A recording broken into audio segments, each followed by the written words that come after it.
Hey you guys, what's up? Welcome back to my channel, or welcome if you are new here. Before jumping any further into today's video, be sure to go ahead and click that subscribe button if you haven't already. We are trying to reach 5K. At the moment, we're about 60 away. So if you haven't subscribed, just click that button. I post new videos 3 times a week, so there's always new content to binge. Back in January of 2020, I challenged myself to complete a full low-buy year, which if you guys don't know what that means, it's basically a year where you're super conscious of your spending. You log your spending, anything that isn't really deemed necessary, you try and kind of stay away from. And for me, my low buy categories, the categories that I really wanted to be conscious of, was anything that wasn't in my necessary monthly budget. And I'm incredibly happy to say that I completed that low buy. I did monthly updates for you guys every single month of the year. To this day, there's some of my top performing videos. You guys obviously really enjoy just kind of having a look into my finances, which I love because I'm always kind of trying to be as transparent as possible. And I feel like this is just another way for you guys to kind of see even more into my life. And so the time has come to do my low buy wrap up video, talk about what I've learned, talk about if I'm doing it again, which little hint, I'm not doing a low buy this year, but I'm actually taking it even a step further. If you want to hear more about that, just stick around until the end of the video. But for now, let's just kind of talk about my experience, the highs and lows, what I took away from this low buy year, what I learned, and all that fun stuff. Let me just start right off the bat by saying I absolutely am so thankful that I decided to do this low buy year. Initially, my reasons for doing this challenge were basically just to be overly aware of my spending and make sure that I understand where all of my money is going. I also wanted to appreciate what I had, especially when it came to my closet and my beauty collection and my skincare collection. I wanted to appreciate the products that I had, and if I ever needed to bring anything into my life, I wanted to make sure that it was a really purposeful, intentional purpose. And also I just wanted to see how much I could continue contributing to my savings and my investment accounts. I've always been someone who's been really good at saving my money, as well as just, understanding that there are gonna be times where you need to spend that money. But I wanted to see if being overly conscious of my spending habits was gonna contribute to me growing my savings by a drastic number, or if it was kind of gonna be the same, number wise as what I save up in a year typically. Was that sentence even cohesive? I have no idea. Anyways, I just wanted to see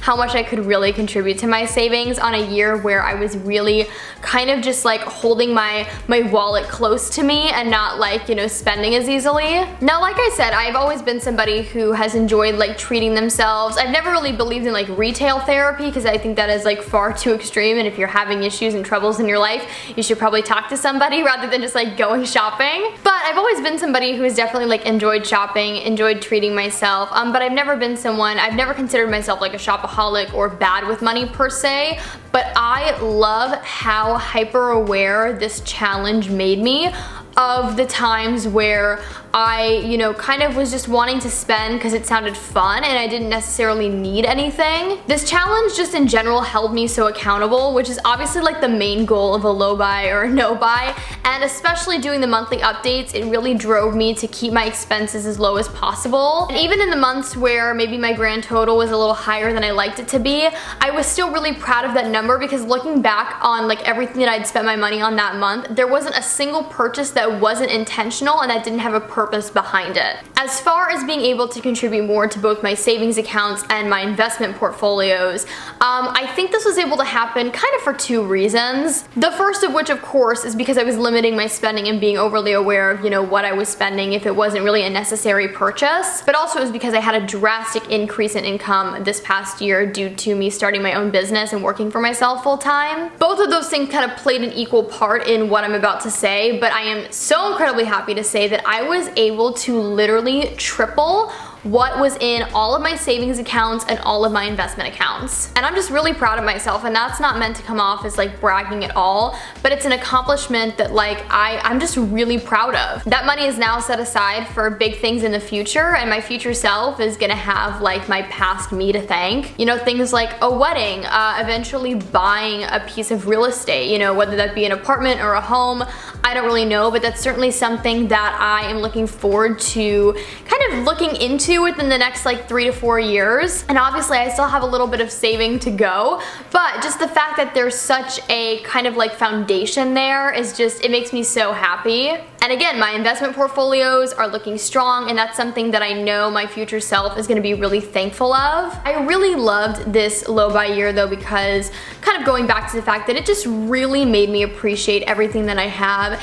And it showed me that at the end of the day, like, I really do have everything that I need, which I feel so incredibly grateful for. I really don't take that for granted. And so anything else that I choose to spend my money on occasionally is kind of just like the icing on top, but it's not a necessity. I have everything that I truly need to make me feel complete and, you know, to be myself. And as I was wrapping up this low buy year, like as November and December were kind of approaching and we were going through those months, I was honestly really saddened by the fact that this challenge was about to be over, because I feel like I was really in the swing of things and being so conscious of my spending. It honestly never felt like a burden. It was actually really fun. I love a challenge. I'm a very like goal and challenge driven person. And so as the new year was approaching, you know, I kind of thought about, do I want to do another low buy? And then I kind of had that like light bulb moment. I was like, you know what? I think I want to even kick it up a notch this year. And so you guys are hearing it here first, people. In the year of 2021, I am going on a no buy. That's right, we are kicking it up. We're not just doing a low buy, we are going on a no buy. It is getting stricter. I feel like this is truly going to be a challenge, but I am so incredibly excited. Now, I definitely think a low buy is a more sustainable way of living. You know, it's something that you can continue to do year in and year out. It's basically just a way to make yourself more aware of what you're spending your money on. But as far as YouTube content goes, you guys have already seen it. You guys have already seen my journey of going through a low buy year, and for me personally, it's kind of like been there, done that. I probably, you know, will go back to just kind of that low buy mindset after this year, but for 2021, I wanted to challenge myself to a no buy, like a complete no buy. So what does that mean? Because I feel like everybody who challenges themselves to a low buy or a no buy has different rules, so I wanted to explain what mine were going to be. As far as like what I'm hoping to get out of this and the main reason that I wanted to do this, it just, again, I feel like I'm repeating myself, but it's just going back to that theme of I have everything that I really need, and I want to prove that to myself and just reinforce it in general. I think I've already proved it to myself, but I want to reinforce it by taking it up a notch and really like completely doing a no buy. So when setting kind of the ground rules for a low buy or a no buy, I feel like everybody kind of has like their own categories that they want to stick to. And for me, the categories are clothing, workout clothing, and beauty products. So makeup, skincare, fragrances. Basically, I'm not going to be buying any of that this year. With one exception, but I will explain as we go through these rules. So like I said, there's going to be no new clothing coming in, no new shoes, no workout gear, no beauty items until Black Friday. And what I'm going to do, the rule I'm going to set for myself is I can only use my credit card points to purchase some like fun items for myself. So I'm not actually going to be using like my real money. It's not going to be coming out of like my yearly budget at all. But who knows, honestly, like by then there might not even be much that I'm like driven to purchase. I just wanted to give myself that time, because if there is any time to like stock up on a deal, it's usually Black Friday. Now, the only time I'm going to allow myself to buy something in one of those categories besides the time with my credit card points is for my 22nd birthday this year. If there wasn't a pandemic this year, I, you know, really wanted to take some sort of vacation or trip, because it is going to be my golden birthday. I turned 22 on June 22nd. But since I don't think traveling is going to be an option again this year, I wanted to treat myself to something special. I don't know what that is. I kind of finally want to get myself my first true designer bag. But again, I don't really know. There's a couple ideas swirling around in my head. So I've already started putting away money for whatever that, you know, birthday gift is going to be. But that's the only other time this year that I'm going to allow myself to buy myself something in one of those categories. My next rule is before purchasing an essential, there must be no other backups in my apartment. This is kind of the same rule that I had when it came to beauty items during my low buy year, but basically, like, let's say I need to buy a new face wash or I'm out of eyebrow gel. I can't have a single backup in my collection, so I need to make sure that I truly have no more bottles of face wash anywhere. I don't have like a second eyebrow gel lying around, and that way, again, I'm just making sure that everything in my home is intentional, it has a purpose, and it's not just kind of like clutter and sitting there. I definitely would not call myself a minimalist, but I feel like this year really helped me kind of adopt somewhat of a minimalistic mindset, and I really like that, so I want to kind of keep riding that wave. You guys might remember I've talked about this in quite a few recent videos, but I have had a feeling that 2021 was going to be the year that I would need to update and upgrade a lot of my YouTube equipment, and that is definitely still true. I know for a fact that I'm going to need to upgrade my big DSLR camera this year, and I'm also going to need to upgrade to a new lens. However, rather than allotting money in like my monthly budget for that equipment or taking money out of my savings, my final rule that I made for myself is my YouTube equipment that I need to purchase can only be purchased with the money that I bring in from my social media. Basically meaning that I am only going to use money that I make from Google AdSense, partnerships, sponsorships. I'm only gonna be using that money to fund the equipment upgrade. Does that make sense? It's just a really great way to ensure that the money that I'm making through social media is going directly back into my business. But again, it's also a way to make sure that I don't have to allot, you know, a pretty big chunk of money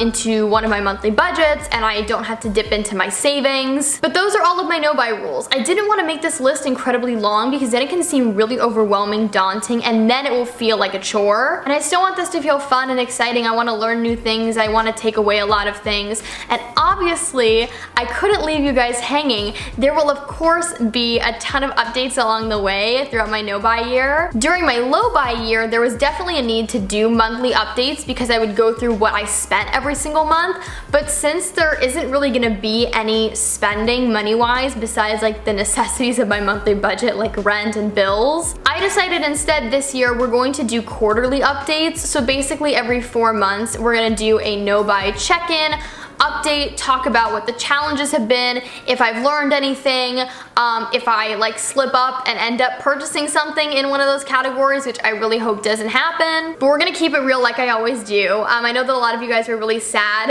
about the idea of like no more like monthly finance updates, so I figured this is a way that we could keep doing updates on my channel but without it seeming like too repetitive or like I really didn't have anything to say. Tell me why every single time I film, the sun, all of a sudden, it's every single time I film, starts to set and it's literally in like the most unflattering angle ever. So you know what, I think we're just gonna end the update right here in the corner. I'm trying to escape the sun currently. But there you guys have it. That's kind of my wrap up for my low buy year and also my introduction into my no buy year. If you enjoyed this video, be sure to give it a big thumbs up and also click that subscribe button. Like I said, we are trying to reach 5K. That is the next goal here for this channel. Be sure to follow me on all of my other social media networks, Instagram, Twitter, TikTok, subscribe to my podcast, check out my Amazon shop. I love you guys so much. I hope that you all are staying safe, happy, and healthy, and I will talk to you all in my next video. Okay?